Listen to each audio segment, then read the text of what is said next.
Students, आज हम BA part 3 western political thinker में कार्ल मार्क्स के राज्य संबंधी विचारों का अध्ययन करेंगे।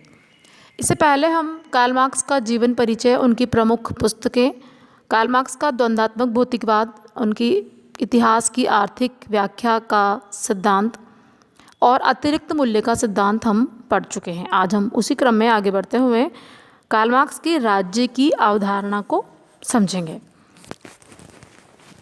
कार्ल मार्क्स की राज्य विषयक विचारधारा सामान्य रूप से प्रचलित मत के विपरीत है। अनेक राजनीतिज्ञ विचारक जैसे कि प्लेटो और अरस्तु का विचार है कि राज्य एक ऐसी स्वाभाविक और नैतिक संस्था है जो कि मानव जीवन के साथ जुड़ी हुई है, परंतु मार्क्स राज्य को केवल वर्गीय संस्था मानता है। जैसा कि हमने अपने पहले वीडियो में पढ़ा था, कार्ल मार्क्स ने प्रारंभ से लेकर अब तक हमेशा समाज को दो भागों में बांटा है, दो वर्गों में बांटा है। और उसके बाद हमने उनका वर्ग संघर्ष का सिद्धांत पढ़ा, मतलब कि हमेशा से समाज में दो वर्ग रहे हैं और दोनों में आपस में संघर्ष चलता रहा है। तो उनकी राज्य की अवधारणा में भी उन्होंने केवल ये कहा है कि राज्य को केवल उन्होंने एक वर्गीय संस्था माना है। कार्ल मार्क्स के अनुसार आदिम साम्यवादी अवस्था में समाज के सदस्यों के बीच हितों का कोई संघर्ष नहीं था, इसलिए संपूर्ण समाज मिलकर अपने मामलों का प्रबंध स्वयं कर लेता था और राज्य का कोई अस्तित्व नहीं था। लेकिन दास प्रथा के युग में स्थिति एकदम बदल गई। इस युग में पूंजीपति लोग बहुसंख्यक समाज के श्रम से उत्पन्न होने वाली कमाई को हड़प लिया करते थे और इस बहुसंख्यक समाज के विरुद्ध अपनी स्थिति बनाए रखने के लिए उन्हें शक्ति का सहारा लेना पड़ता था। इसलिए सेना, पुलिस, न्यायालय, जेल आदि की व्यवस्था की गई, वरना इससे पहले ये न सारी चीज़ें थी और न इनकी आवश्यकता थी।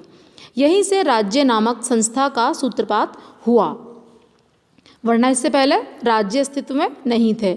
इस पूंजीवादी युग में राज्य पर पूंजीपति वर्ग का ही आधिपत्य रहता था और वह राज्य की सहायता से श्रमिक वर्ग का शोषण करता था। जैसा कि हमने अपने लास्ट वीडियो में पढ़ा था कि समाज में हमेशा दो वर्ग रहे हैं, एक पूंजीपति वर्ग और एक मजदूर वर्ग, यानी कि एक अमीर वर्ग और एक निर्धन वर्ग। और अमीर वर्ग ने, पूंजीपति वर्ग ने हमेशा से ही जो श्रमिक वर्ग है उसका शोषण किया है।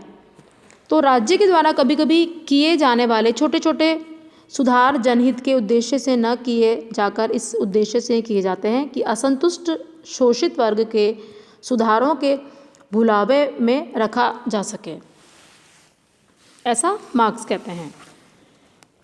मार्क्स ने राज्य की प्रकृति के बारे में कहा है कि राज्य केवल एक ऐसा यंत्र है जिसकी सहायता से एक वर्ग दूसरे वर्ग का शोषण करता है।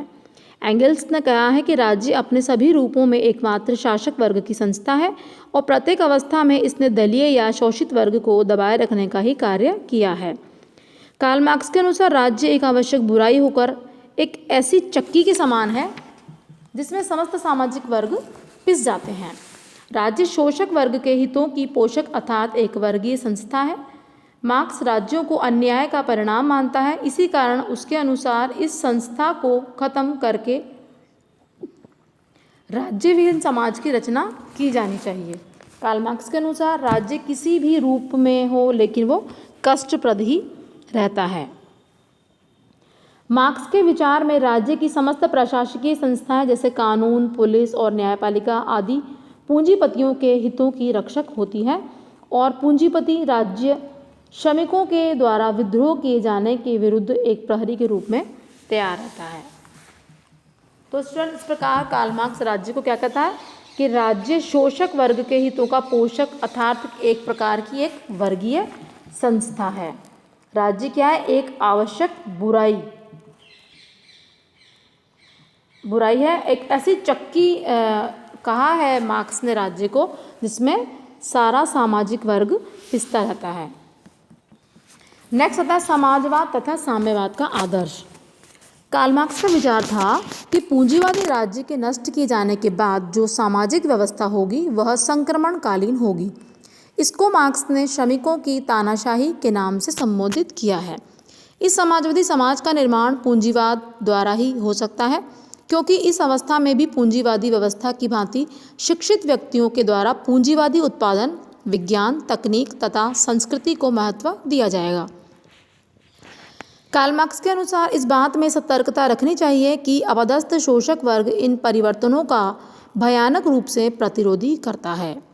अपदस्थ शोषकों के प्रतिरोध को समाप्त करना, राजसत्ता को रूपांतरित करना, श्रमिक वर्ग के अधिनायकत्व के रूप में नहीं, राजकीय मशीनरी को कायम रखने के लिए सार्वजनिक मामलों के प्रशासन में जन समुदाय को हिस्सेदार बनाना तथा मेहनतकश लोगों के गैर सर्वहारा तबकों के साथ उनके संबंध को सुदृढ़ करना, ये वे राजनीतिक समस्याएं हैं जिन्हें पूंजीवाद से समाजवाद की ओर संक्रमण काल में हल करना होता है।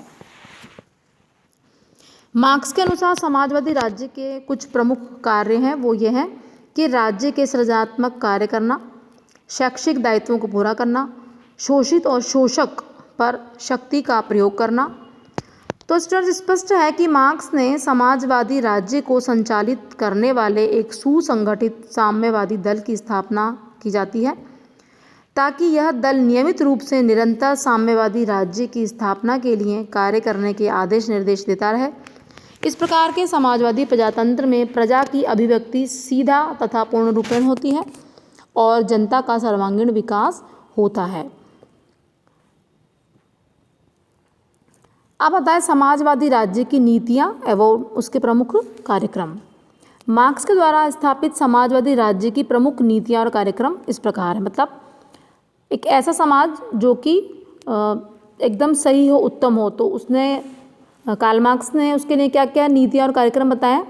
पहला है कि एक न्यायपूर्ण आयकर पद्धति की स्थापना करना। ठीक है।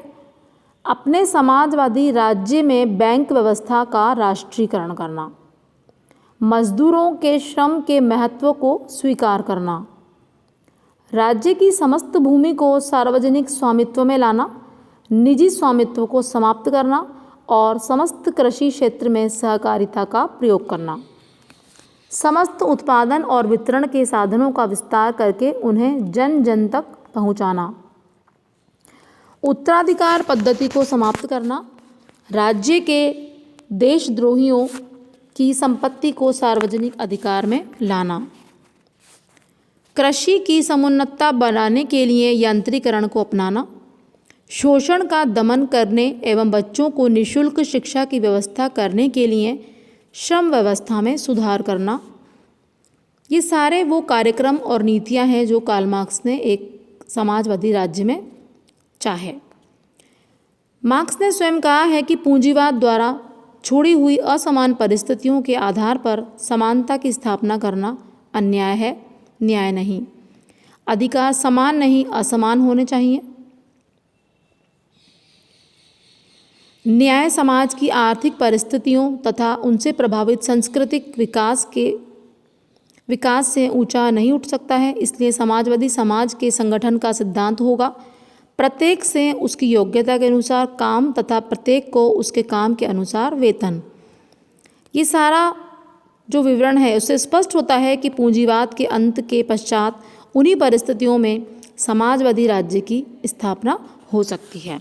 तो स्टूडेंट्स, इस प्रकार कार्ल मार्क्स ने जो अपने राज्य की अवधारणा बताई है उसमें यही कहा है कि राज्य क्या है, एक वर्गीय संस्था है, राज्य एक आवश्यक बुराई है, राज्य अच्छी संस्था नहीं है।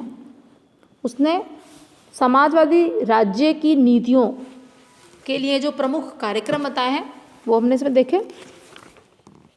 अब हम पढ़ेंगे मार्क्स के राज्य संबंधी विचारों की आलोचना, मतलब कि जो उन्होंने अपने अकॉर्डिंग राज्य बताया कि राज्य में ये सब कुछ होना चाहिए, वो सही है या गलत। तो पहला है राज्य स्थायी संस्था है। कार्ल मार्क्स ने कहा है राज्य को एक वर्गीय संस्था या तो फिर एक ऐसी संस्था जो कि आवश्यक नहीं है, तो ये इसकी हम आलोचना करेंगे अब कि राज्य एक स्थायी संस्था है। राज्य मानवीय स्वभाव की मूल स्थायी प्रवृत्तियों पर आधारित होने के कारण एक शाश्वत संस्था है।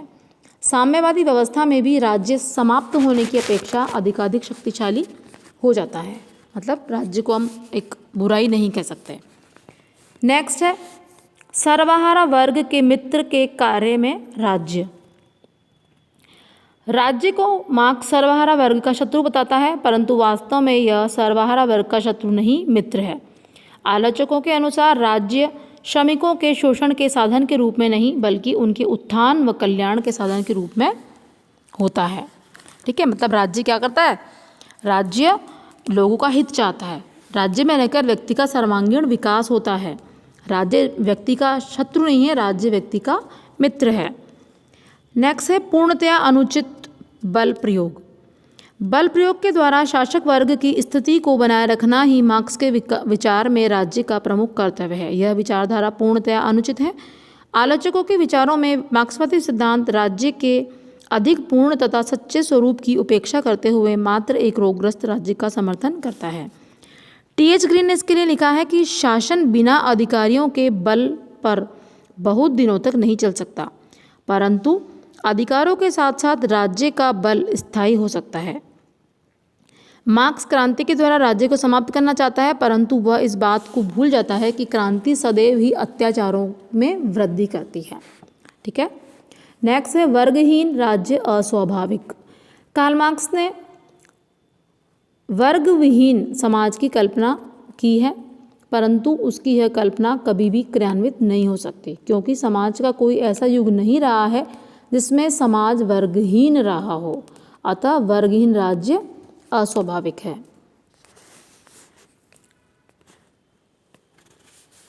नेक्स्ट आता है राज्य नैतिक संस्था है, वर्गीय संगठन नहीं। आलोचकों के विचारों में राज्य एक वर्गीय संगठन नहीं है, बल्कि नैतिक संगठन है, जिसका उद्देश्य एक मानवीय व्यक्तित्व का विकास करना है। यह हो सकता है कि कुछ राज्यों में विशेष वर्ग का महत्व दिया जाए, परंतु इस बात को स्वीकार नहीं किया जा सकता कि सभी राज्य विशेष वर्ग को पोषण करते हैं, या तो सभी समाज में, सभी राज्यों में किसी एक वर्ग को ही ज़्यादा पावर होती है और बाकी जो निर्धन वर्ग है उसका हमेशा शोषण होता है। इस चीज़ को हम नहीं मान सकते। तो राज्य एक नैतिक संस्था है, वर्गीय संगठन नहीं। तो इन सारे वर्णन के आधार पर यह कहा जा सकता है कि मार्क्स राज्य को वर्गीय संगठन, अस्थायी एवं सर्वहारा वर्ग का शत्रु समझता था, लेकिन वास्तव में राज्य एक नैतिक संगठन, स्थायी तथा सर्वहारा वर्ग का मित्र और कल्याणकारी संगठन है। राज्य में रहकर ही व्यक्ति अपना सर्वांगीण विकास कर सकता है। राज्य एक कल्याणकारी संस्था है तथा राज्य व्यक्ति का शत्रु नहीं, मित्र है। इसका कार्य सार्वजनिक हित करना है। अतः ये कहा जा सकता है कि मार्क्स की राज्य संबंधी जो धारणा है वो केवल कपोल कल्पित ही थी, क्योंकि आज उसमें क्रांतिकारी परिवर्तन हो रहे हैं।